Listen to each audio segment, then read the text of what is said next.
সন্ত্রাসটা তাড়াতাড়ি বন্ধ করেন, পুলিশ প্রশাসন ব্যবস্থা মানা না। বামফ্রন্টের আমলে তাদেরকে আমরা কোনোদিন একটা ফুলের টুকি দিয়েছি? তাহলে এটা হচ্ছে কেন?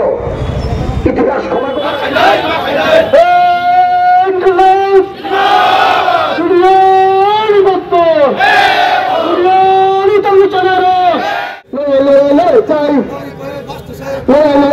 চাই, এই লড়াই করবে কে? ইনকিলাব জিন্দাবাদ, ইনকিলাব জিন্দাবাদ।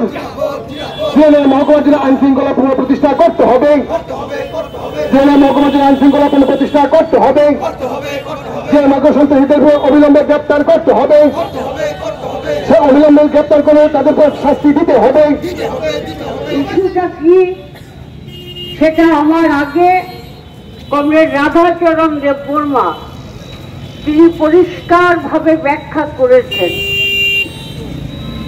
আপনারা দেখছেন 2018 সালের পর থেকে এই রাজ্যে বিজেপি চলছে। লজ্জা থাকার কথা দরকার। যে উন্নয়নটা বামফ্রন্ট আমলে সেখানে পঞ্চায়েত হয়েছিল, সেখানে জায়গা টাকা পয়সা সমস্ত ধরনের ব্যবস্থা করবার পরও এই অথর্ব সরকার আজকে 7 বছরও সেই উন্নয়নমূলক কাজকর্ম করে উঠতে পারছে না।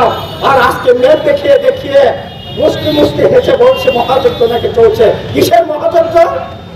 কিসের মহাযজ্ঞ চলছে? স্কুলগুলো বন্ধ করে দিয়েছে। প্রায় জিরানিয়া মহকুমাতে 33টা স্কুল বন্ধ। এমনকি মন্ত্রী নির্বাচনের ক্ষেত্রে এলাকায়, এমএলএ নির্বাচন ক্ষেত্রে এলাকায় রতন চক্রবর্তী বিধানসভা কেন্দ্রে রাধামোহনপুর হাই স্কুল বন্ধ, কামানমুড়া হাই স্কুল বন্ধ। এইরকম ভাবে এক এক করে 33টা স্কুল বন্ধ করে দিয়েছে। নতুন স্কুল তো হয়নি, একটা প্রাইমারি স্কুল হয়েছে, একটা নতুন আইসিডি সেন্টার হয়েছে, একটা নতুন 5 কিলোমিটার রাস্তা কেটে নতুন রাস্তা হয়েছে, হয়নি তো। কিসের কর্মযুদ্ধ? আসলে কর্মযুদ্ধ না, কর্মে ধ্বংস হবে না। এবং এই নিয়ে আজকে জিরানিয়া মহকুমার সবাই এই দাবিগুলো নিয়ে আমরা চাইছি দোষীদের গ্রেপ্তার করতে হবে, অপরাধীদের গ্রেপ্তার করতে হবে, আইনের শাসন ফিরিয়ে আনতে হবে। পার্টি অফিসগুলো 7টা বছর হয়েছে খোলা যাচ্ছে না।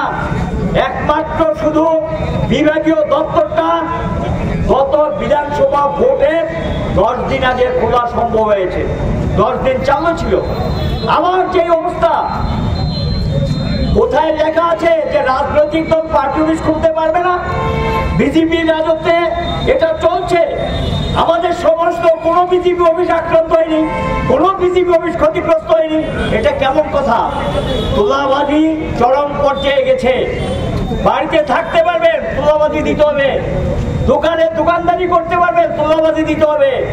যদি কেউ সিপিএম এর মিছিল মিটিংয়ে যায় তার দোকানটা বন্ধ, ফুটপাতে তাকে বসতে দেয় না। এই অরাজকতা কতদিন চলবে? অভিযোগ জানালে সেখানে ব্যবস্থা নেওয়া হয় না। এই অরাজকতা জিরানিয়া মহকুমার গোটা মহকুমা এলাকায় চলছে।